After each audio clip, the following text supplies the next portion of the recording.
Football with friends is fun as hell. My name is Alex Dunlap here with Cody Carpentier on a big Wednesday, a hump day, a bunch to get to today. We had Daniel Jeremiah's newest mock draft coming out today where he has 3 Longhorns going in the first round. Will it be more? Will it be less? Is it just right? We'll talk about that. We also have some reporting coming out right as we came on from Anwar and also some other various reports from around the Twitter or the Xverse about the Texas running back coach search. It looks like there's some names coming into focus there. Anwar has 3 that he has listed. There's one that appears to be the leading candidate per another reporter, a national reporter. So we're going to talk about all that stuff. Just a bunch to get to. We got some Wednesday topics loaded up. Cody, is it as cold there as it is here in Central Texas? It is not. It was about 55 and rainy today here in southern South Carolina. I saw some snow clips from Texas. I talked to family in Minnesota. It's still in the negatives up there. So y'all are getting it. We ain't getting nothing. We'll get to football. We always do. But this is, I figure that people just need to know this. In Spicewood, Texas, right? 45 minutes, hour outside of Austin. I woke up today. The wind chill was 4. Hell yeah. Yeah. That'll put a that'll pucker you up right quick. Yeah, dude. All right. So anyway, Daniel Jeremiah's mock. Hey, do you drain your pool? No. You just let it go, even if it freezes? I just put a blanket over the top of where the pool pump and the above ground stuff is, and I just have it running up all the time just to keep the water moving. So cross my fingers and hope nothing happens, dude.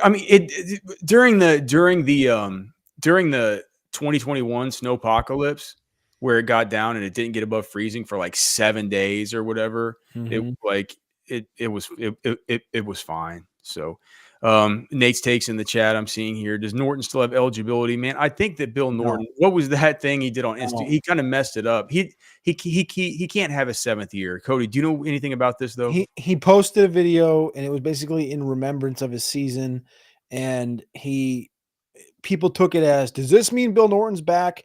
No, Bill Norton had to clarify it like 40 minutes ago saying, I do not have eligibility left. I think what it was really just like, this is how I took it, was like him kind of being a little ticked off that he didn't get an invite to the NFL Combine. I know he's training down there in Tampa right now. I saw him on some clips with John Gruden doing some board work with John Gruden and his whole crew. So Norton is full-fledged in draft mode. It's just something that he probably didn't like think through how he wanted to write it out as more like a in remembrance, like remember who I am, how, et cetera, et cetera. All right. Well, so yeah, Bill Norton, the pony keg, as our community here has named him, will indeed not be coming back. Him that.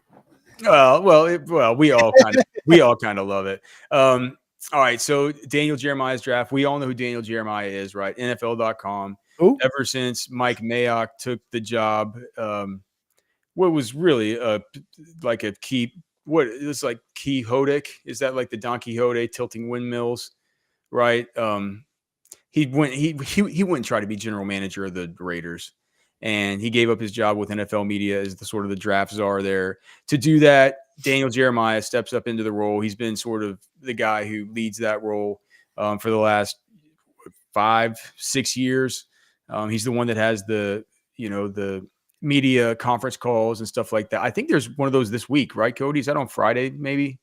The DJ conference call? We'll get the emails about it as soon as I get the NFL credential stuff assigned. As usual, it's been a giant pain, but we'll get an email about it. Regardless, Daniel Jeremiah is thought of as sort of one of the guys that's super plugged in. And whenever he puts out his mocks, he always gives reasoning that are not only like team fits and this player's good and then you have a need here. He's also like, and if you talk to people around the team, they really think this and they think this. So his mock drafts are generally pretty telling. And he has 3 Longhorns going in the first round. Cody, do you want to go over them or do you want me to go down the list here? I can go through them. 10th overall to the Chicago Bears. He has Kelvin Banks going off. He states that he has the skill set to play tackle or guard regardless, needs to upgrade the offensive line group in front of Caleb Williams. The second Texas Longhorn was Jahdae Barron. The cornerback goes to the Cincinnati Bengals at 17th overall. He says, I'm sure the Bengals will consider defensive tackle here, but Barron is too good to pass up. And there's still talented defensive tackles available when Cincinnati's on the clock in round 2. And then the third and final Texas Longhorn drafted in round 1 goes to pick 30, and it's wide receiver Matthew Golden. He says the Bills need defense, but this is strictly a value play, which means obviously he's being drafted after where Jeremiah thinks he should be. Golden would be a perfect fit for Josh Allen, which I honestly really like. Well, I have thoughts on that. I have thoughts about Banks, but just about Barron, I thought it was interesting. I was because in preparing for the show, I wanted to kind of hear his thoughts about this stuff. So I listened to him and not Bucky. It was Bucky's at the HBCU is having like a Shrine Bowl this week. Combine, HBCU. Oh, Combine. they're having a game too. They're having an all-star game. They're practicing for it. They had the combine, and now they're doing like practices for some. Oh, the legacy game. The legacy game. That's what it's called. Yeah. Wild, but so his regular co-host is down there for that. But Carson Vincent's not there. I will say that. Our guy from Alabama A&M, who's HBCU guy, he's not there because he got the actual combine invite. Oh, I was about to be hurt if he didn't get a combine invite. Well, he got the combine invite. I actually talked to somebody I finally talked to somebody today that has Carson Vincent with a late second round grade. Oh, okay. Well, that's good. Is it somebody that knows what they're doing? I would say. Okay. Well, good. He deserves it. The thing about Jahdae Barron, when I was listening to him, he's like, dude, his co-host, the reason I bring up the co-host is this dude he had the same things to say that I sort of had to say about Jahdae Barron. And remember, Jahdae Barron for me is somebody who, I think there's nobody that's I feel like I've been the one kind of raising my hand up in the air saying, guys, Jahdae Barron's awesome. He's like, he's really, really good player, really, really good player. My metrics always say he's so good. He's so good. Super productive, super awesome, very versatile, just, was kind of not thought of as with as high regard as I thought that he should coming into this last season. I thought Texas fans need to look at this guy like one of the kind of superstars of the defense, and that's what he emerged as being. So I'm not saying this as somebody that doesn't like Jahdae Barron at all, or doesn't think he's worthy of his accolades this season, doesn't think that he's worthy of winning the Thorpe Award, all that stuff. I'm not saying that. I think he should get all his flowers. Love the guy. I think he's great. My concern is if you're drafting him to be an NFL outside corner and be a lockdown shadow corner, I'm not sure that's not where the greatest value lies in his whole entire skill set. His greatest value, Steve Sarkisian will tell you this, Jahdae's greatest value lies in his versatility to play basically anything. He can play corner, he can play safety, he can play nickel. He's best at nickel. And the fact of I'm not saying jack of all trades, master of none. I feel like he really did a good job to master playing outside corner this year at the college level. But if you're drafting a corner and you're saying it's a premium position, that is traditionally, now it might not be as true now with basically everything being in nickel, right? With it basically being a nickel base, everything's, it's like the sub package is the base now, but traditionally it's your outside corner that are the premium spots along with offensive tackle, quarterback, wide receiver, edge, right? We've all 3-tech. We've talked about this, talked about it. If you're taking Jahdae Barron based on his production that we've seen both at nickel and at outside corner, and you're drafting him with the traditional draft capital that goes along with getting a lockdown corner, that 17, something like this, 17 is where they have him going. Yep. So that's right at the precipice of the true first round grade stuff. That's where we've seen guys like Joey Porter Jr. go in recent years, right? That kind of level. The question is, are you getting value there if it turns out that you end up wanting him to play nickel and he's not truly suited to be a shutdown, really good asset for you? It's just a pure outside corner at the NFL level.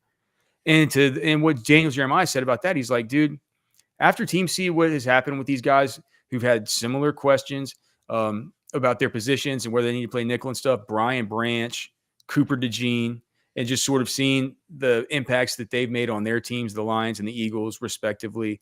I forget the name. I can't believe I can't remember Chiefs guy. I can't believe Chiefs it. what? DB? Yeah, DB nickel. He's good. He moves into the nickel. He played out. He plays inside. Yeah, McDuffie. These kinds of players, particularly Branch, though, is on the front of everybody's mind right now. He said that he said with Barron, if you pass up on him and and it ends up being a Brian Branch, you're going to be completely screwed as a front office decision maker. What do you kind of think about that? I think Barron is kind of like the Brian Branch spot. While you were talking, I kind of popped up. If you go to NFL.com, their grades and all their write-ups and stuff are from Lance Zierlein. And his grade on him was a 6.35, which can be defined quite simply as will eventually be a plus starter. I think it's like a late first, early second round grade. But his thought was big nickel back, in the right place at the right time throughout the impressive 2024 season. The size and tape work in his favor as a physical nickel who can be an early contributor and future starter with potential to cross-train at safety. And one of his strengths was above average size and strength as a big nickel corner. So that's kind of the at least growing thought from him. Yeah. Okay. All right. So he's saying the same. Lance is saying the same thing I am, that his values and his versatility. Yep. And that's not bad. But what he's given him is a late round or a late first, early second. I just feel like how many true first round players or how many true consensus round one are in this? I was looking at it earlier and I was thinking it's probably 14 or 15. But I was going to say between 15 and 18. Is Walter Nolan officially one for you? No. Well, if you look at Lance's grades right now, Walter Nolan's the fifth highest graded player for him, which is ahead of Mason Graham. That's a lot of Senior Bowl stuff. Where does he have Shamar Stewart? Below Kelvin Banks. So Banks is 2, 4, 6, 8, 10, 12, 14th. Will Campbell's 15th from LSU. Shamar Stewart's 16th from A&M. Has a 6.41. So the drop is from 6.44 with Banks, 6.44 with Campbell, and then 6.41 with Shamar Stewart. And then there's a whole grip of dudes at 6.40s. I think that's probably somewhere where that first round grade area is for him. God, the Senior Bowl makes such a big difference with some of these guys. Nolan, Stewart, he's baking that a lot. Do you know what the litmus test for that would be? Where does he have Grayson Zabel?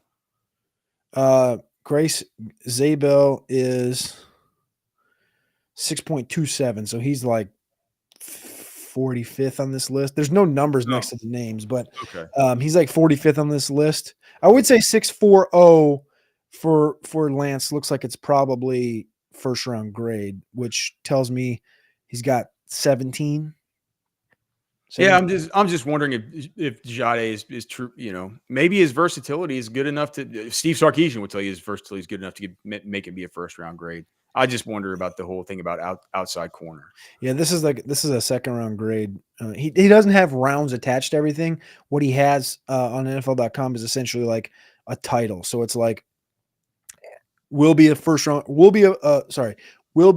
year one starter, perennial All-Pro, Pro Bowl talent, boomer bust prospect, will become good starter within 2 years. Like that's kind of his, I guess you would say, coward way of grading. So a slight bit cowardly, even though Lance has been Lance is great. I'm just saying he's been a mentor to me. He would know I'm just kidding. Yeah. Have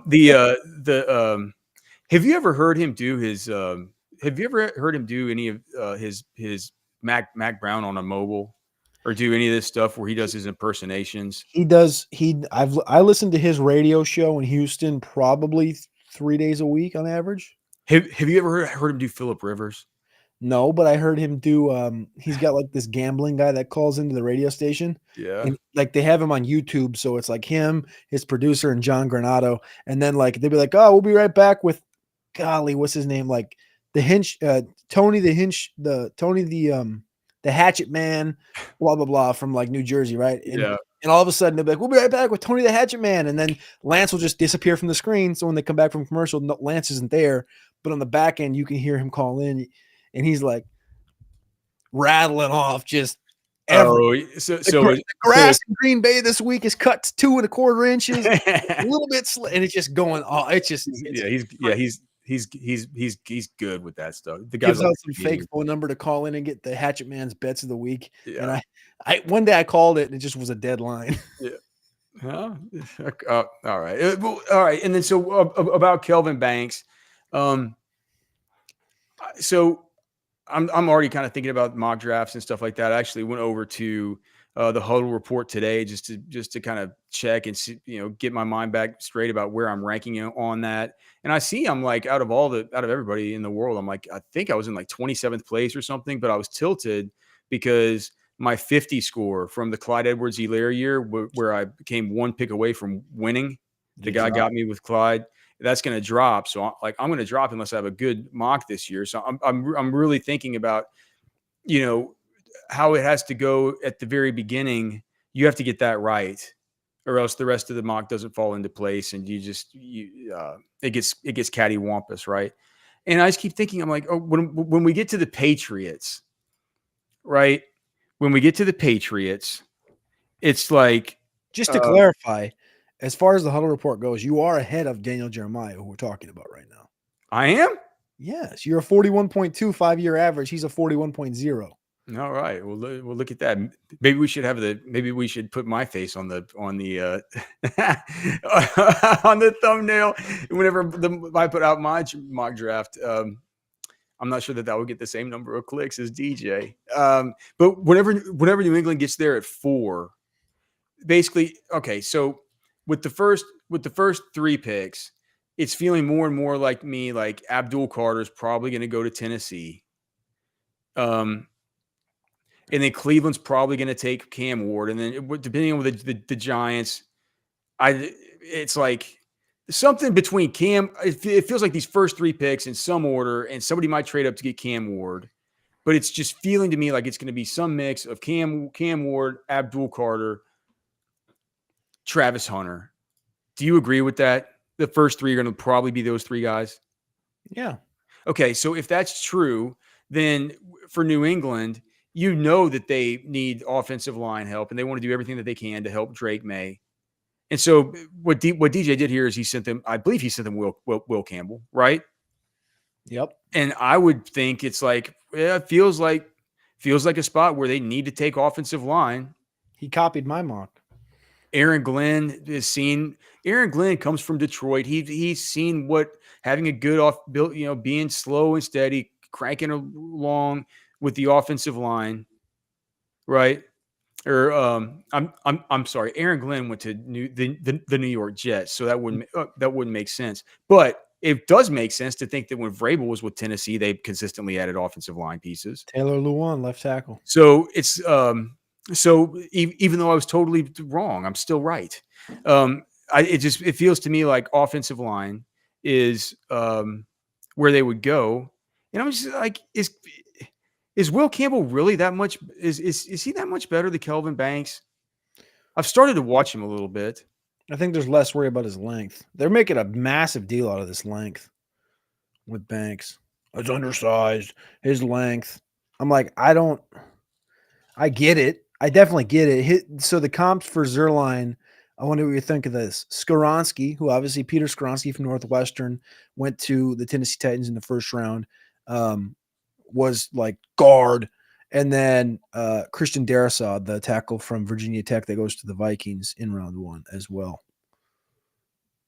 He had a note in here though from an AFC area scout that says, "I wrote him up as a guard for us. The game he had as a freshman against Will Anderson was maybe the best game of his career." Would you agree with that? I can look and see. Wasn't there I thought he had a good game against 2023 Alabama. No, that wasn't the best game of his career. I'll tell you what the How come best I'm game. trying to think? It's not BY. What's the dark blue and white? I'm not thinking Was it BYU maybe? BYU. That's what. Okay, I was like, wait, they didn't play BYU, did they? They played BYU, right? You have to go back and look. Let me see. So I'm pulling up just the. So all I have is the regular season context here, Yeah, but I can that's tell fine. you.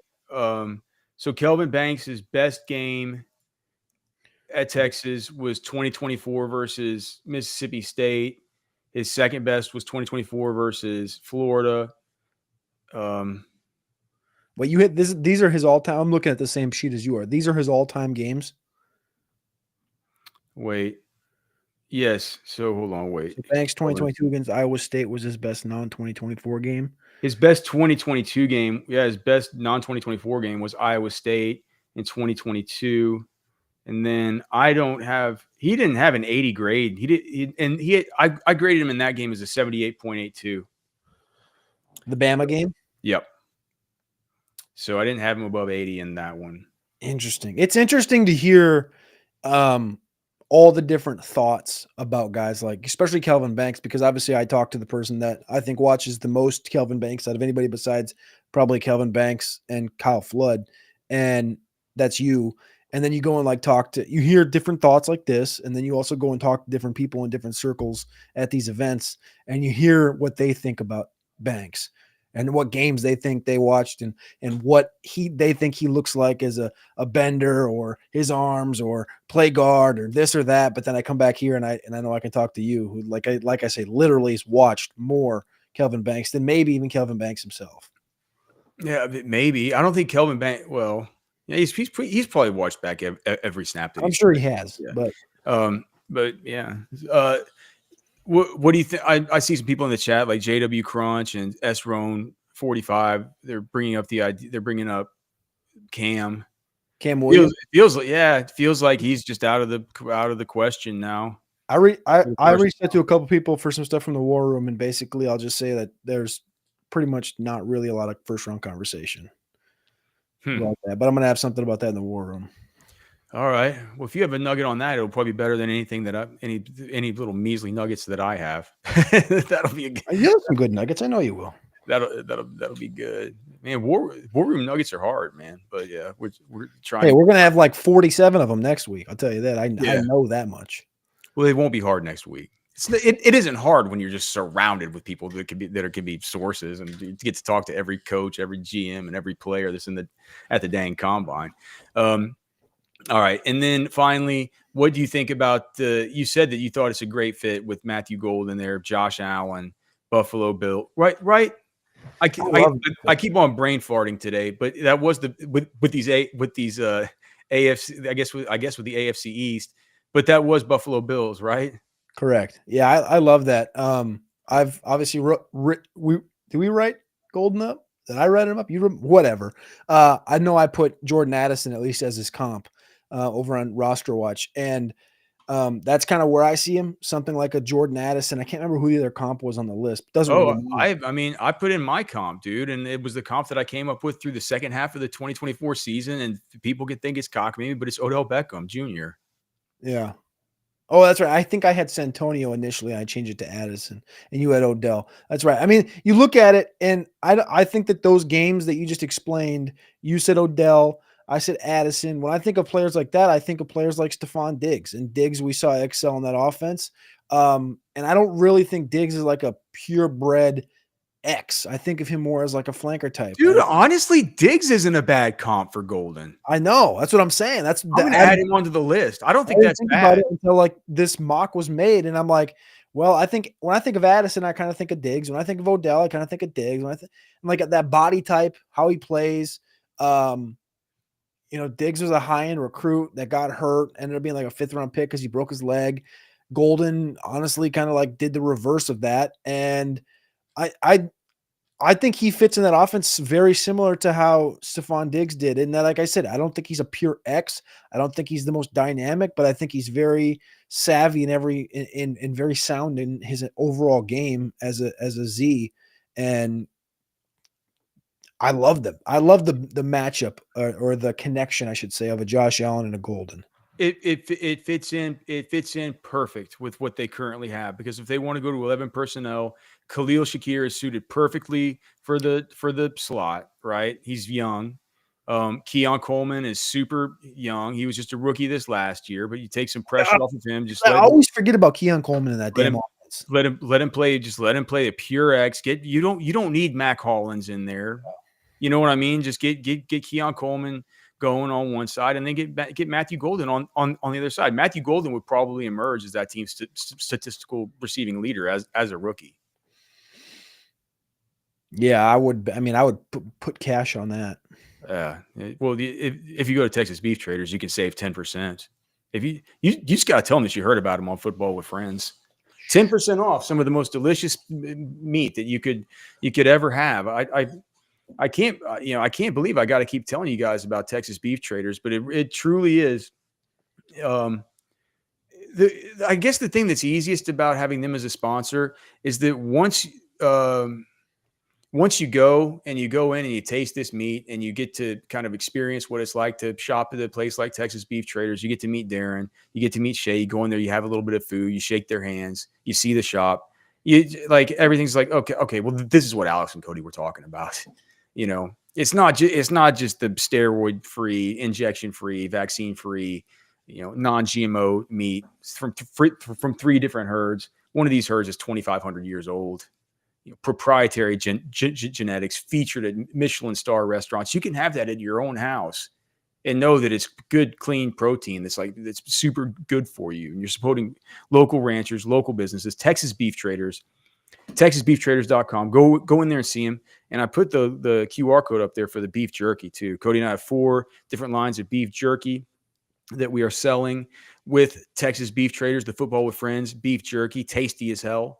Make sure and get some. I recommend the hot honey, but you can try any of the 4 flavors. They're all delicious. I'll be bringing a bunch of bags up to the combine, Cody, so we can be eating good, healthy snacks and not being like these disgusting journos with all the graham crackers all over their spaghetti stains and graham crackers on their sweatshirts and their slovenly bodies. I might have to send you some money because I might have you bring up like a lot of beef jerky just so I can bring some beef jerky home. I think Darren will kind of just give it to us. I mean, I guess it's good to buy it since we get a cut of it, but I think Darren will kind of just give it to us. Well, I mean, I plan on like only eating beef jerky next week because I'm not going to go into that 7,000 square foot auditorium and sit in there and eat these, disgusting these sandwiches that have like 1 slice of ham on it, and it's like a huge piece of bread. A pound That's of bread. How you get to be a fat journo.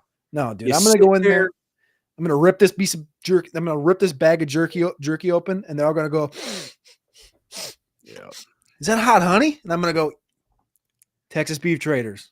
Yeah, dude. So Money B likes the hot honey. It was Money B. It was a great idea, wasn't it? It turned out to be really good. So yeah, you guys check it out. The QR code's there. It's also, hopefully, if Tyler did it, he put it in the description below. Anything else about this mock that you want to talk about before we talk about the running backs coach? I know people want to hear about this guy, but or the running backs coach finalists, and one in particular. But anything else that stood out to you about the mock, just in general? And is there any Texas Longhorns, like who's the one that you think is Cam Williams the most likely of any others to hop up into this thing? Is it Bond?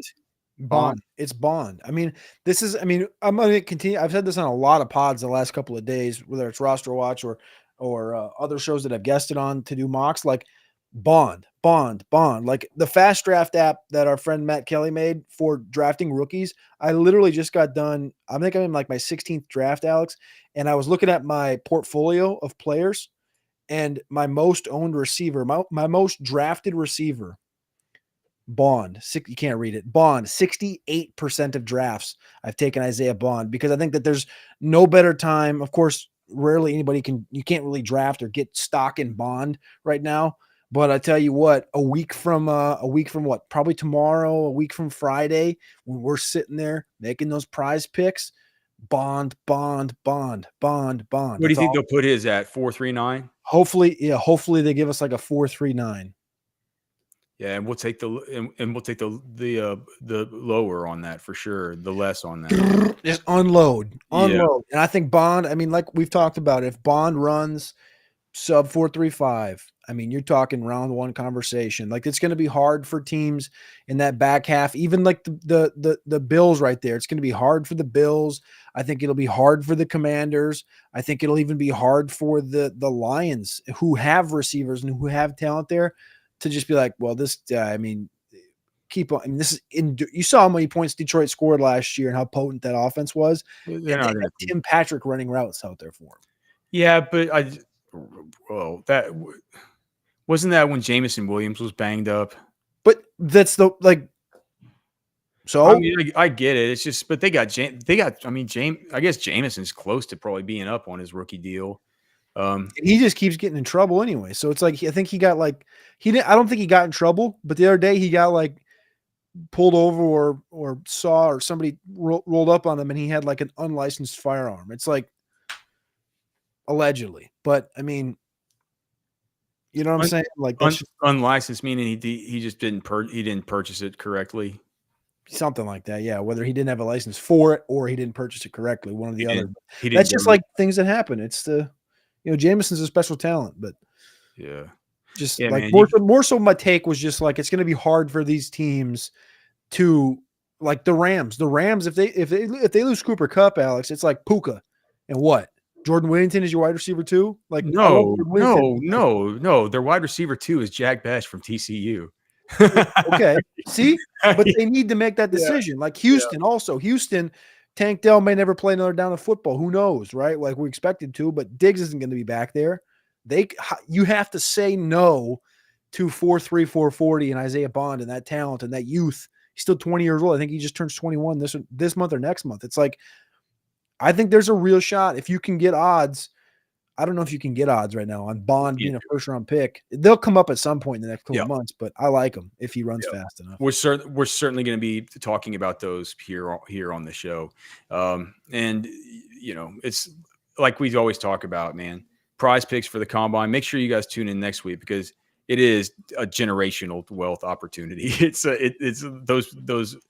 I'm hoping to pay my tax bill this year doing it.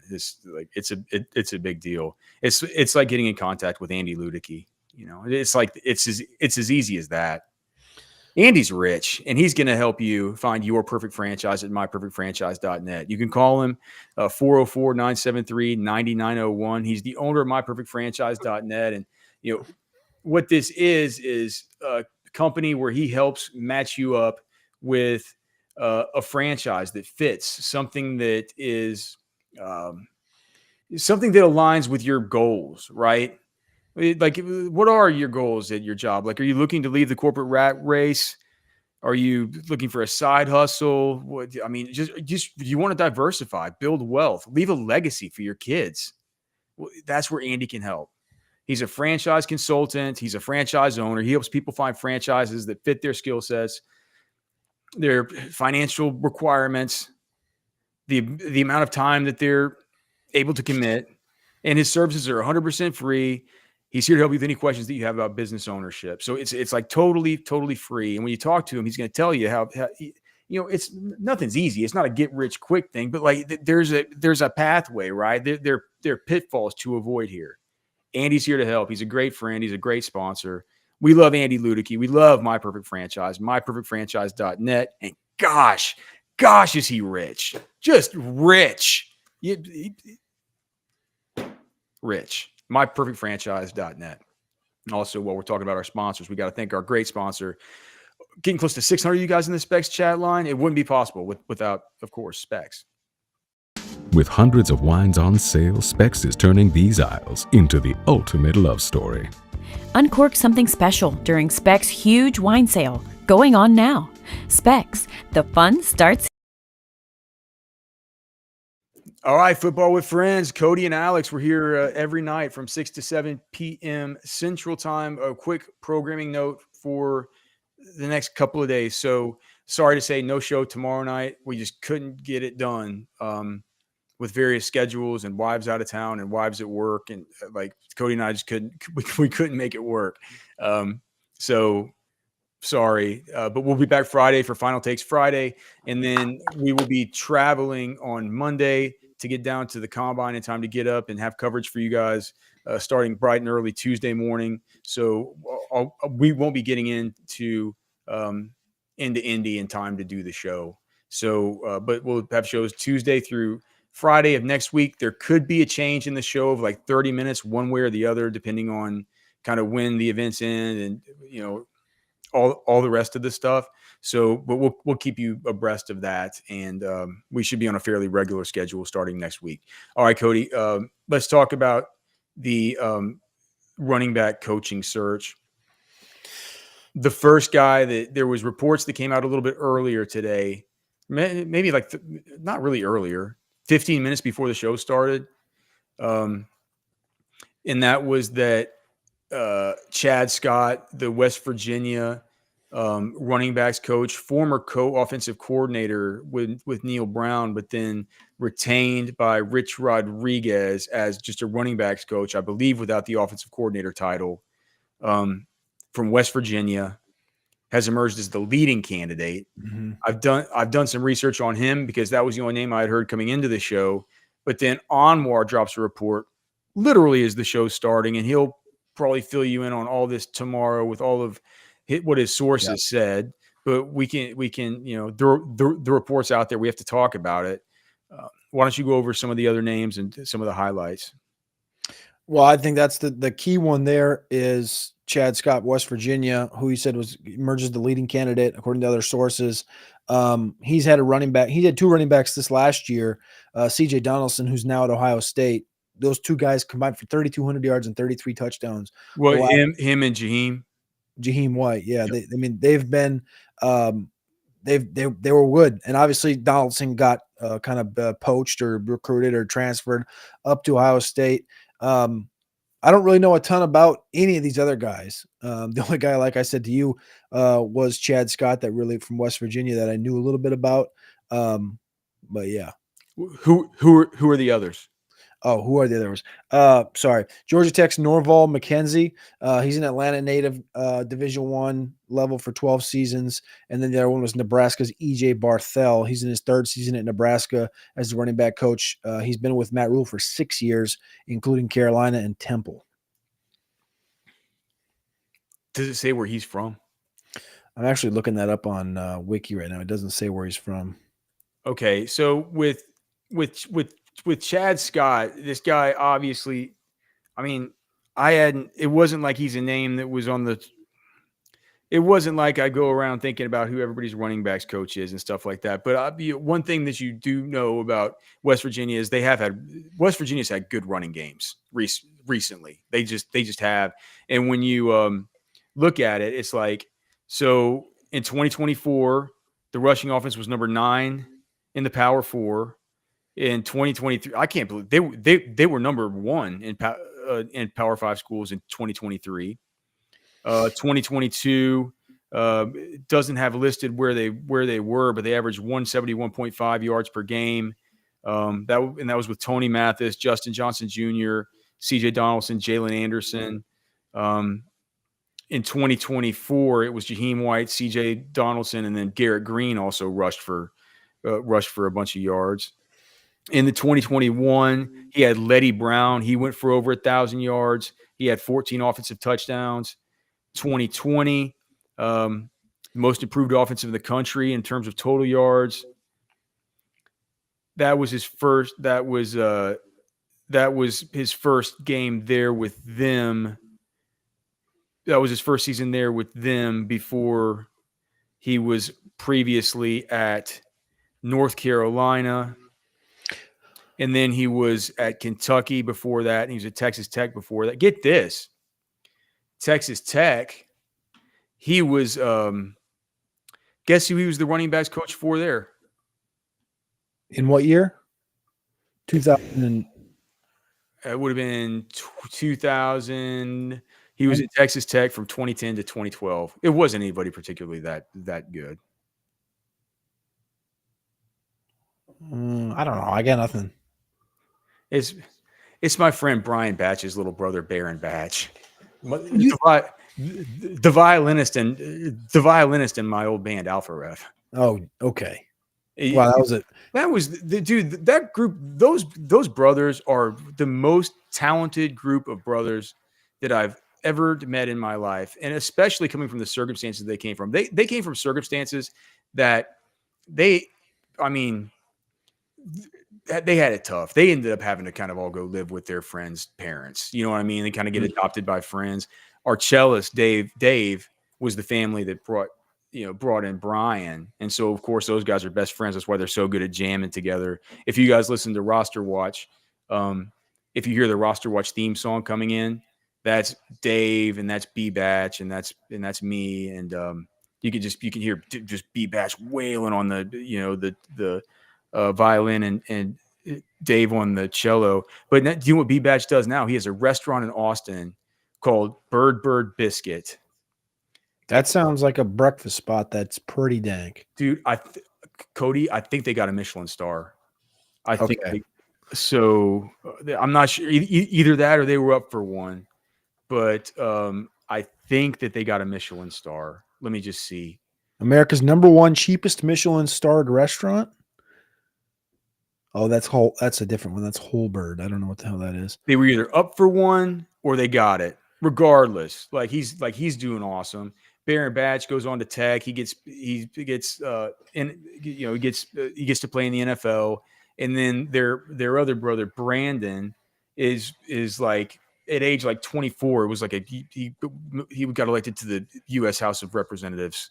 It's like these dudes are some ballers. But I thought it was interesting reading up on him that he coached. Man, if you're around one of those Batch brothers, dude, you have some excellence rub off on you, man. So Chad Scott's had it. But what? It was recognized as Yelp's top 100 U.S. restaurants in 2022, but is not a Michelin star. Okay, so he was up for one, right? One of these ones that was up for one. I couldn't believe it. Especially because Batch, he would never cook for us. I never knew he was a good cook.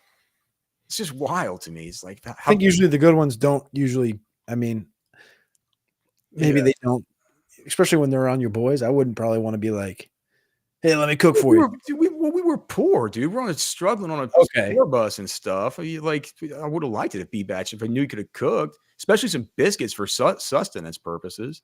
Hey, I will say that one of these names, Norvell McKenzie, was one of the 3 names from last week that we popped up on Final Takes. Oh, yeah? Norvell McKenzie, Georgia Tech, Alonzo Carter from Arizona, and Anthony Tucker from Mississippi State. There you go, dude. So some of the guys that we said, that was good research by you then. Norvell McKenzie is the guy from Powder Springs, Georgia. I forgot about that. He was a alma mater at Vanderbilt. And then now he's at Georgia Tech. He was at Vanderbilt as a running back coach. Louisville as a running back coach. Arkansas State. He's kind of worked his way up after doing a GA and assistant recruiting job at Vanderbilt. So he's back in the SEC potentially if he goes to Texas. But that was one of the 3 names. I was like, wait, I saw that face before. I was wondering if I just went back while you were talking and looked up our past show. Dude, I just asked Grok 3. I said, is West Virginia running backs coach Chad Scott thought of as a high-level recruiter? And dude, it gave me a couple paragraphs here. It says Chad. This is per Grok. This is the new Grok. I was gifted Grok 3 beta today. I'm not sure if everybody has been. Is that on the old X machine? Yeah. So he said Grok says that he's definitely regarded as a high-level recruiter within college football circles. His reputation stems from a consistent track record of identifying, recruiting, and developing talent, particularly at the running back position. During his 6-year tenure at West Virginia and prior coaching stops, Grok says he's been instrumental in building one of the nation's top rushing offenses without relying heavily on the transfer portal, which is a rarity in college football. Instead, focusing on recruiting and developing high school prospects into standout performers. This includes Letty Brown, who achieved back-to-back 1,000-yard seasons, 20 and 21. C.J. Donaldson and Jaheim White, who combined for 1,500 rushing yards in each of the last 2 seasons. Donaldson, I guess, was originally recruited as a tight end. He transitioned to running back under Scott's guidance, showcasing his ability to spot and maximize talent. Jaheim White was a freshman All-American in 2023, led the Big 12 with 7.7 yards per carry. further highlighting Scott's knack for developing recruits into elite players. Says beyond statistics, sentiment from players and staff reinforces his recruiting reputation. Current WVU head coach Rich Rodriguez, who rehired Scott in December 2024, praised his history of building relationships and developing players, key attribute of effective recruiters. And then it says if you scrape X for posts from observers, that he's just got a lot of general popularity with players, with comments like players love him to death. They praise his ability to find good running back recruits. Suggests he has a good connection that aids in recruitment. And Rich Rodriguez did, whenever he announced Chad Scott as WVU's running backs coach, did say that, like it was obviously a guy that they were excited to have back. And somebody who I also was reading on the Mountaineers, the SI Fan Nation Mountaineers article whenever he was coming back. The guy that, look, and that's probably not a reputable site, right? But that's somebody that's a big fan of the program, at least. And he said it's like, what they're getting back is obviously their top assistant and also an elite recruiter. So whatever an elite recruiter in West Virginia is, it's, it is, he's sort of thought of in Morgantown has been in that way. So to me, it sounds like it's it's like another one of these hires from Sark. We're just like, I didn't see that coming, but it doesn't sound bad if he ends up being the guy. No, I think that, it's interesting. I like to look more into this EJ Barthel guy. I actually just tried to do the same thing you did on Grok 3, but obviously I don't have Grok 3 for some reason. It's not working. So okay. I got a dumb Twitter account, I guess. I don't know. But nonetheless, I think these are strong candidates. I think I think Chad Scott's seems like he's the likely shoe. It makes the most sense. And I would say McKenzie might be the guy right behind him, given his SEC chops. Barthel maybe is an interesting name here. He helped, it says, according to this bio, he helped the Nittany Lions secure number 6 recruiting class in 2018. That was before he got on with Matt Rule, and he's obviously been with Rule for 6 years now. So I feel like Texas, as far as a movement up, would be an interesting one, given he's obviously been to Temple, then the NFL, then Nebraska. Maybe I feel like he'd be looking more of like an OC job than maybe going a lateral. I don't know if it's lateral or not, but Nebraska's known as, if they're not a blue blood, they're close to a blue blood as far as the program overall. Maybe not the last couple of years, but as an overall historical program in the Big Ten, going forward in the Power 4, potentially the Power 2 in the future. I feel like wouldn't make as much sense as a guy like McKenzie going from Georgia Tech or like leaving West Virginia if you're Chad Scott. They're just, man, they bring in the Georgia Tech guy. They're just going all in on Georgia. They're just saying, we're not going to let Kirby keep on. But doesn't that make the most sense? Like, they're just like, I think Chad Scott sounds like a pretty good hire. Everybody wants to come into Texas's backyard and over the course of forever. And now, like, you hear more and more as the years go by of like, yeah, Georgia's becoming one of the hotbeds. And obviously Georgia itself is there. And Texas has just made this kind of, maybe this is what it is. Maybe it's a sort of not an all-in move, but sort of like a directive to focus in on stealing Georgia from Georgia. To be the man, you got to beat the man. To be the man, you got to beat the man. To beat the man, you got to be the man and take over the man. Going into his backyard, peeing on his rug and taking his kids is kind of part of that.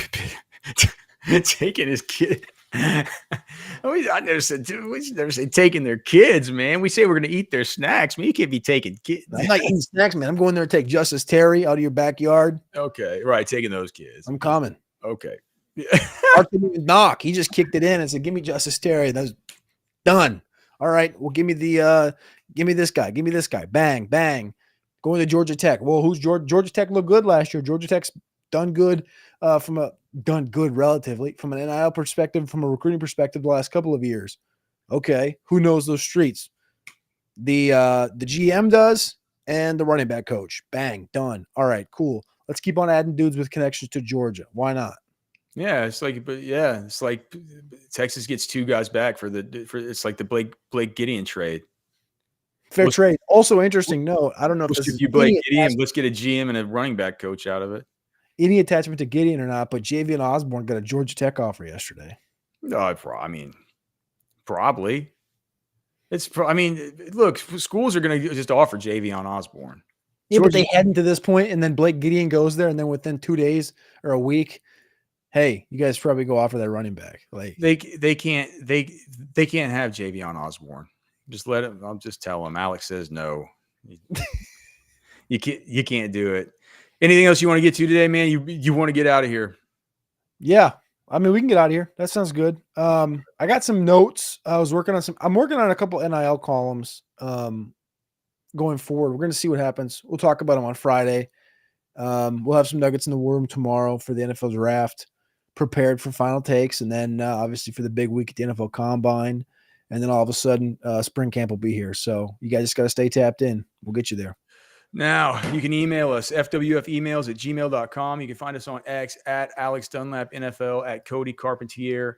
If you're interested in sponsoring the show, you can always get in touch with Sunny Nelson. The great way to do that is email her, sunnynelson@orangebloods.com, or call 512-924-4038. We certainly would love to hear from you if you're interested in being a title sponsor or just being a sponsor here on this show. As you know, we give our sponsors a whole lot of love, and we love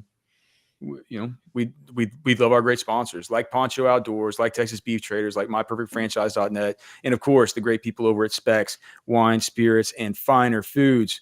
Thank you guys so much for being here. We don't ask for the whole show, but we got to ask you now, man. Please like the show.